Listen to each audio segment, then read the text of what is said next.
Welcome to bLU Talks.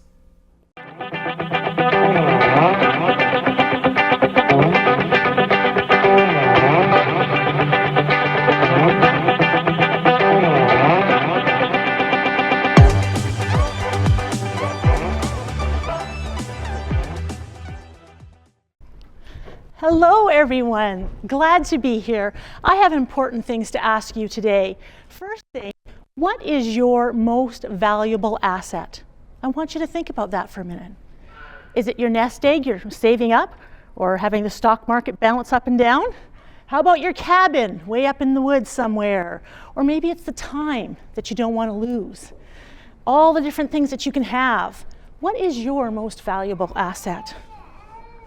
Yet most people rarely think about their brains today, and which is a real huge mistake because your brain is one of the most important real estate factors of your biology. Oh. Now this is some pictures of me as a child. I was a premature baby, had lots of complications because of that. And as I grew up, it kind of looked like the normal child, you know, and this is a time when your brain is really developing. But for me, I had some glitches. And unfortunately, those glitches came not only from my biology and my genetics, but more importantly, my environment. By the time I was 11 and 12 years old, my parents had been married and divorced 4 times each, with extreme levels of trauma, abuse, all kinds of things where I was removed by police protection and put into the foster care system, which also wasn't very healthy as well. But along with all of these levels of extreme trauma, I had some other issues as well. The adverse childhood experiences, as well as traumas, chipped away at the importance of my cognition and my ability to allow my brain to function.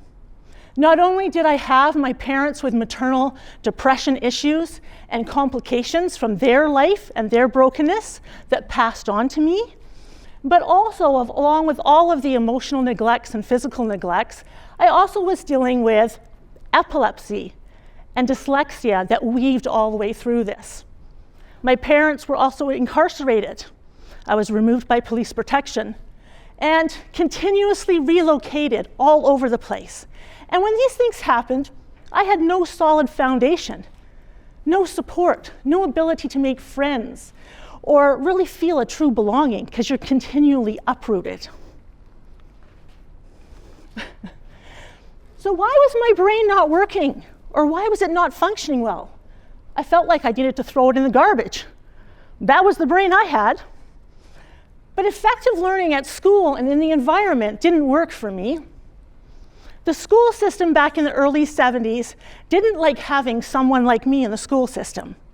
So they did a petition amongst the parents to have my desk removed to the back of the room so the other children wouldn't catch epilepsy from me. Maybe if Katrina sneezes, you might catch it. But that was because they didn't have clarity in a small little town where they just didn't have the knowledge to understand. And learning the long-term impacts also had, from all the evidence and events that I witnessed, chipped away at my ability to really be able to pay attention, remember things, look at being able to judge things correctly, understand, comprehend, and there was definitely no self-confidence. With swirling drains of depression, as a young child being in a broken foundation with broken systems and a dysfunctioning brain. But things transitioned. As a teenager, I was in a high school and I couldn't read. I had a grade 3 education from being bumped along the system, falling through all the cracks. And at this stage, not only was I dealing with that, I also was severely sexually abused and became pregnant, had an abortion, all kinds of trauma levels that impacted, again, not only the hormones in my brain's ability to work, but I was also on a huge amount of medication for epilepsy because all of these meds just snowed me to the point of dysfunction. This was not good for my brain either. But in the foster care system, I came across one particular foster parent that really wanted to be an advocate for me. And she stood up and said, listen, the school system owes you an education, and we're going to get it. She went to the school and fought for me and all the school board meetings and what have you, and said to them, you owe this girl an education. We lived on an acreage. They had a teacher come and be with me one-on-one, and I stayed home for almost a year, moving from grade 3 to high school education, with all those automatic negative thoughts in my brain telling me, I can't do this. You can't do this. You've got epilepsy. Your brain's not working. You're dysfunctional, as well as all of the broken foundations to try and grow on. But for me, I ended up really understanding that I did have the ability to really learn. I did have the ability for my brain to work. I didn't have to listen to all of that. And from there, I became, unfortunately, that type A personality to the extreme. I went to post-secondary, I did all the things I needed to do, and I realized I was a sponge and I could really learn all of this stuff. Despite my dyslexia, despite my epilepsy, despite all these broken foundations that were ripping me apart, I could put myself together. I could press reset, and I did. Along this journey, I went full blast because I had a goal and I was getting there. And along this journey, there was a big issue that happened to me. About 25, 26 area. I had kids now. I was a busy mom, rushing all over the place, taking the kids to the daycare, rushed down to my office downtown because I was going to be somebody special. And I was moving up the chain of command. But unfortunately, 3 major car accidents and the force of impacts didn't do well for my brain either. And I ended up on disability, and I was mad. I was pissed off. This was not in the plan. I had figured things out. I was doing things well now. I was going places. The sad thing is, it wasn't my issue because of my driving with my epilepsy. It was these people that didn't even have insurance that were hitting me, causing complications. And I had severe fluid on the brain from the impacts and a lot of complications. And I was pissed off. I was home, frustrated, on disability. Why'd this have to happen to me? This was not good. And then my little 3-year-old came up to me and said, Mom, I'm so glad you're home. We finally get to see you. Because I had been getting them up before 6 o'clock in the morning to rush them to the daycare. And hurry up home, hurry up and feed them, hurry up into brownies and whatever tonight's activity is, hurry up and go to bed, and let's do it again tomorrow because I'm succeeding. But how was this creating emotional damage in the cognition and self-beliefs of my kids, always on a rush, moving forward? And I needed to change. So I took a whole decade, went back to work and told them, I don't need the disability. I'm done. I stayed home with my kids for a decade. And in those stages, I realized that I couldn't turn off that type A personality. I became the type A mom. I was the super mom. I was volunteering in everything. I was at the school, I was leading the church, I was doing all the brownie leading, and every extracurricular, my kids were in it, and I was leading it. And I was the permanent V on my forehead. I thought I was doing well, doing really good. Went back and started looking at different things I could do in the community. I was teaching, doing community education, first aid, and all kinds of things to the community. And then decided to switch gears and went into nursing. And I was also homeschooling my kids because I could do it all. I could work shift work. I could come home, do my homeschooling.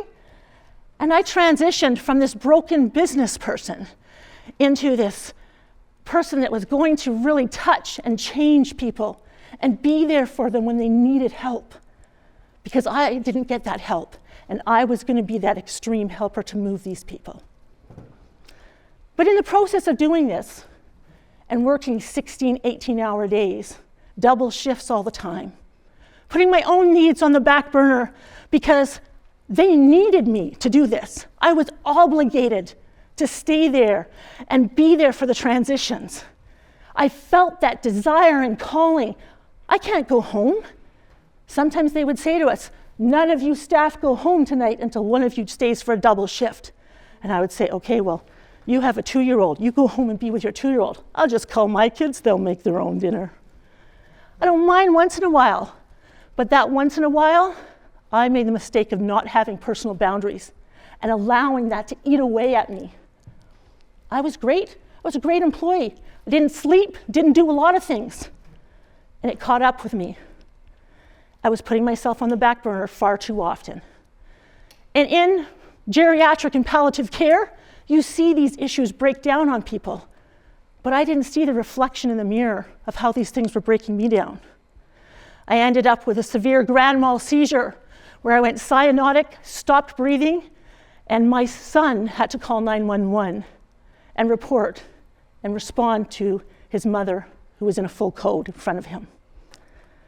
This was not good. Almost 40 minutes without oxygen to my brain caused severe complications for me. And again, I was not doing well. This was not on my schedule. This was not on the plan. I had reprogrammed. I was on where I needed to be. What happened? I allowed the stress of the demands of my work environment to overtake my cognitive ability and function. And as that stress builded and it continued to be there, my seizure threshold could not withstand it. And unfortunately, the only thing my brain could do was react. And that's what happened. And so I thought, okay, I was in the hospital, I survived. I survived for a reason. I survived for a reason to bring forward the importance of self-care and understanding the value of your brain health and your cognition and how so easily it can slip through your hand. Working in geriatric and palliative care, many people say, well, you don't need to worry about that until later on. We'll talk about that in our 80s. Well, what happens if you're in a car accident tomorrow and all of a sudden you have a stroke or something happens with your cognitive ability? Or you have a child who has special needs and can't function due to ADHD, depression's going on, all kinds of things that can happen in your family's history can chip away at those layers of allowing your brain to function the way it should, and that cognition is blocked and broken. Then I went into the hospital, I survived. My employer said to me, great, you can have a week or two off and then come back. I wasn't too sure about that. I didn't know if I wanted to return to this demand. I saw a reflection I couldn't turn away from.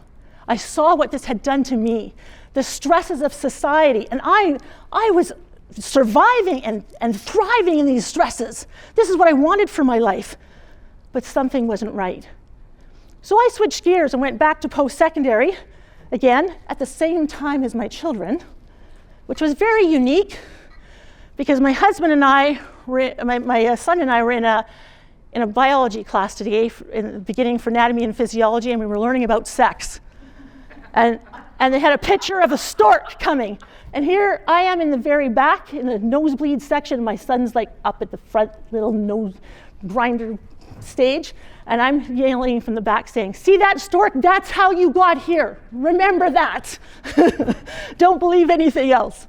Anyways, it was great because as I was able to really connect with my children and also to be there for witness for all of the university students, where my son would talk in the neurology area about being there for his mom in these different times of challenges. And I would talk about living with neurological conditions that sometimes chip away and we don't even realize how it impacts our ability to learn. And the last picture there, I'm in my 50s, still dealing with neurological conditions. But no one really wants to be labeled defective, right? Or abnormal. Don't label me. I don't want that. Your competitive advantage today, or disadvantage, please understand it goes both ways, is your physical and cognitive function of your brain. Because success in anything you do starts with your brain and your thought process and your ability to utilize action steps from those thoughts.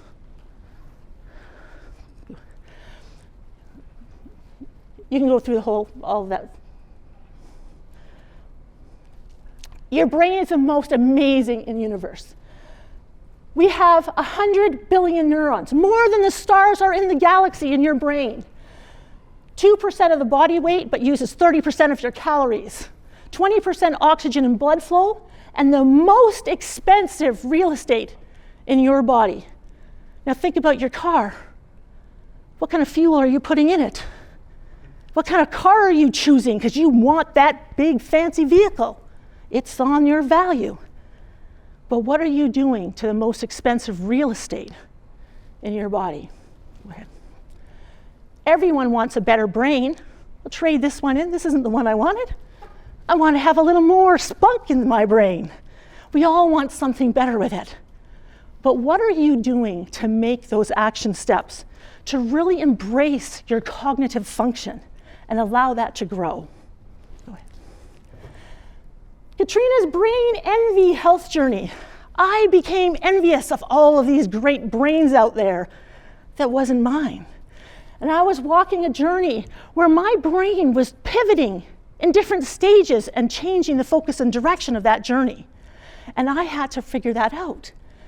I was working high-stress environments, shift work, working in the military, VIP protection, nursing environments, and the front line for caregiving, both home care and in the geriatric facilities and in the hospitals.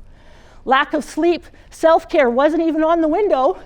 Rushing, skipping meals, short staff, toxic environments, bullying all over the place in these environments, and having epilepsy braided through all of this.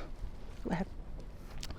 With your brain, today we have technology to be able to see how your mental health and how different things that you've experienced along your life are chipping away at your cognitive function and your brain's ability to absorb. Go ahead. We can have a healthy brain, happier, better decisions, be able to focus and go to what we need to do, or we can have an unhappy brain. And also poorer, sicker, unable to make decisions effectively because our cognitive issues have been chipped away. When your brain works right, you will work right. You will get those goals. You will be successful, or it won't. Occupational hazards of high stress environments. We're frustrated, we're moody, all kinds of things happen to us. We begin to snap at each other in these environments and places. Cognitive effects of this when we're living in these environments. Constant worry, the nagging, automatic negative thoughts that are brewing inside us. Forgetfulness, disorganization, inability to focus and be able to really utilize our brain and its functioning.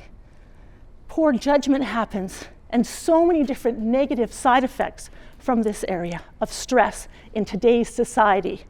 And we're on that hamster wheel. We have to make a decision to change. Okay? Occupational health hazards of all of this, combined with that rush of poor nutrition that doesn't fit in for you to eat properly. When I worked my 16 to 18-hour days, we were rushing many times and did not have proper food. We had 3 workers die on our job because they did not have the food that they needed. Impacts of all of these things chipped away at my motivation, my productive rates, my sick and long-term mental health that was sliding all the time. Environments really took a toll on me. In shift work, this linked to even more challenges. Poor sleeping.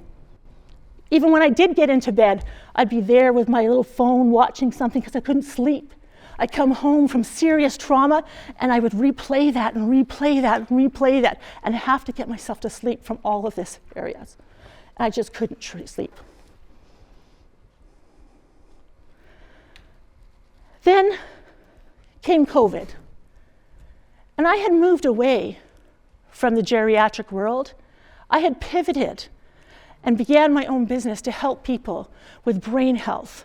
But in that area, when I had my office, COVID caused complications, and I had to close my office down. And when I closed my office down and the COVID issues came forward, I thought, well, geez, I'd been doing this for almost 10 years. Maybe I was meant to go back to the front lines because I had that toolbox, and they really needed me right now. So I chose to go back to the front lines of COVID and the impacts of the mental health in that environment. Go ahead. COVID in the brain is not very good. Not when you get COVID, because although I worked in the COVID environment and the feeling functional failures from the frontline fatigues and all kinds of craziness and bulliness and snapping and lack of energy when we were just trying to do so many things on an empty cup.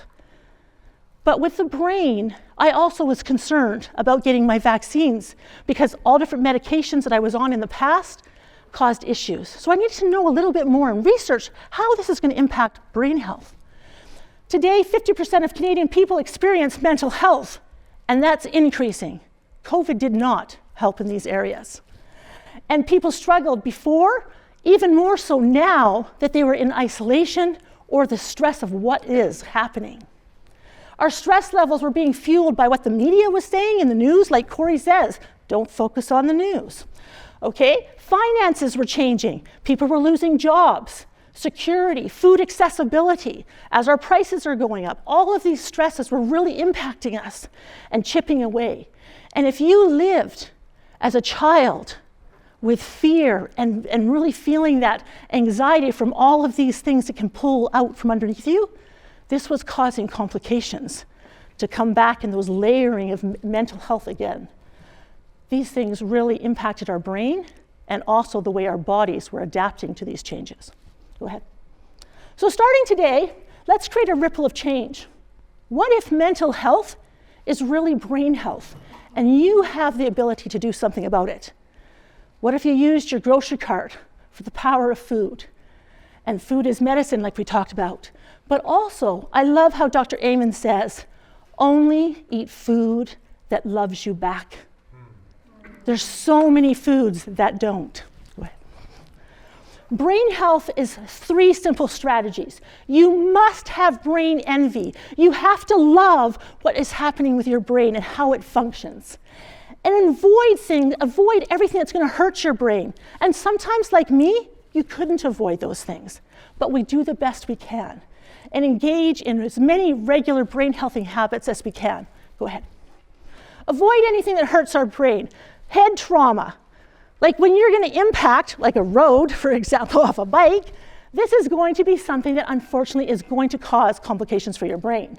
Drugs, alcohol, chronic stress. If your work environment is too stressful, get out, make a change.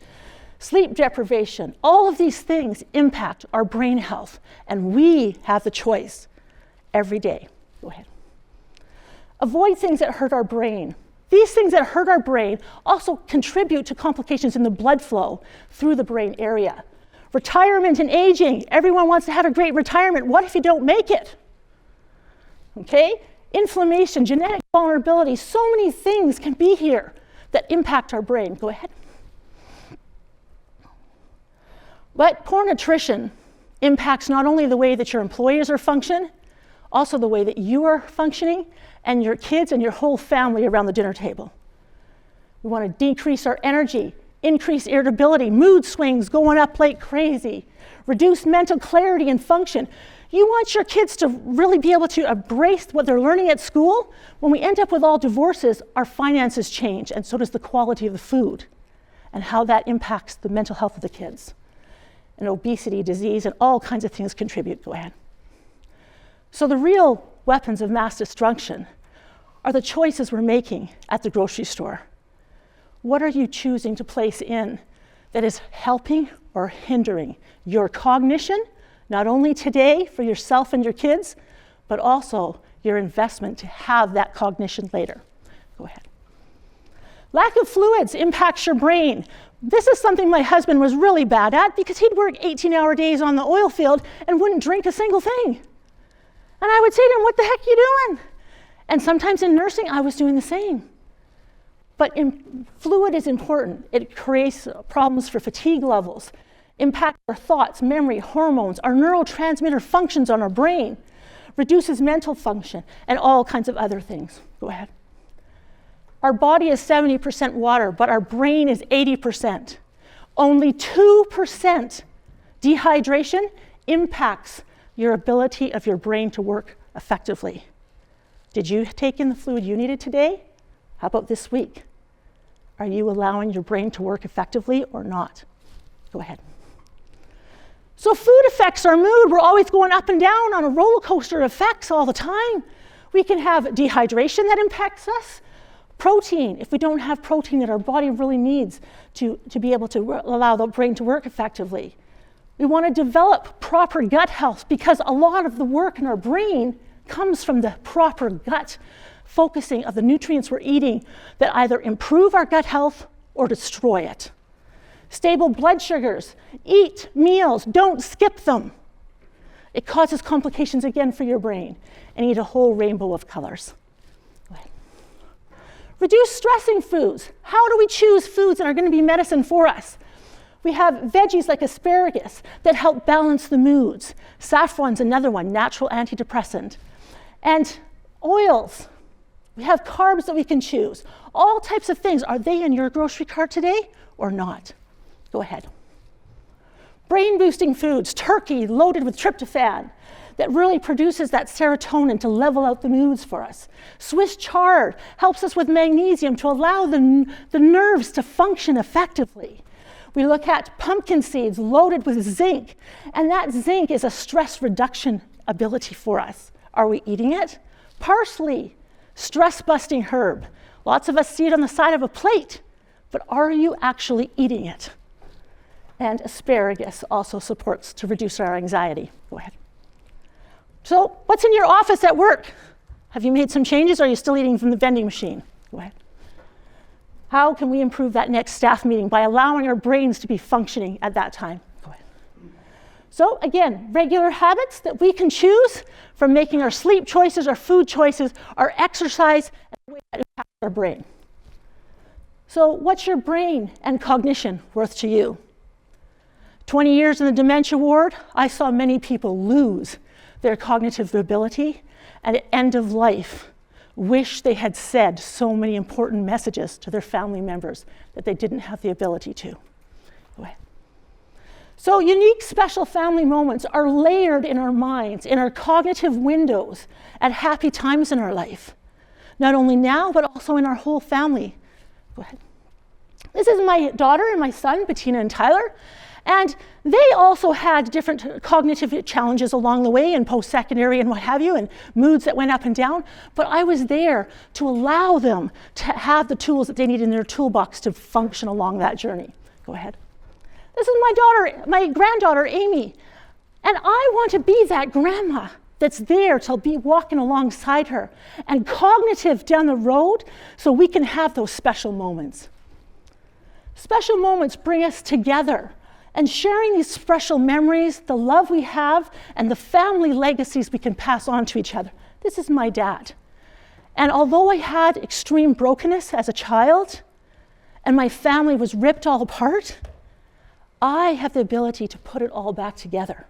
I have the ability to allow those broken pieces in the foundation to be supported by love and come back and get those special memories before that window closes. And I do that. I take time. He's over in BC. I take time to go see him, take those walks with him, get those messages, write those letters where he's able to see it, talk to him weekly to get those special moments.